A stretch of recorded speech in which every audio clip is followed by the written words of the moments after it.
కొమ్మినేని ఖండించారు, కొమ్మినేని కాదనబోయారు.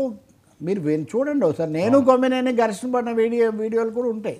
అవి ఆయన చాలా తీవ్రంగా స్పందిస్తాడండి. కొంతమంది ఎవరో అదేం లేదు. అది ఒక విధమైన నవ్వుతూ మాట్లాడారు అసలు ఆ విషయం.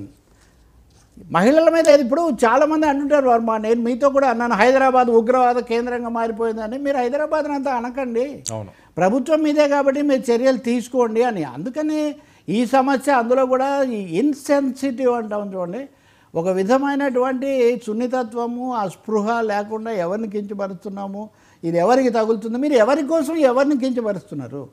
ఒక రాజకీయ పార్టీ లేదా ఒక ప్రభుత్వం మీకు నచ్చకపోతే దానికి అక్కడ ఉన్నటువంటి ప్రజానీకానికి అందులో మహిళలకు ఏంటి సంబంధం. కాబట్టి నిస్సందేహంగా ఆయన అరెస్ట్ చేసిన ఆ వీడియో అది కూడా నేను చూశాను. పోలీసులు ఆయన అడిగాడు, వాళ్ళు ఎఫ్ఐఆర్ వాయిస్ కూడా ఉంది. అంటే మీరు ఎఫ్ఐఆర్ అంటే ఆయన ఎఫ్ఐఆర్ ఫోన్లో చూపిస్తున్నాడు, ఫోన్లో కాదు కాగితం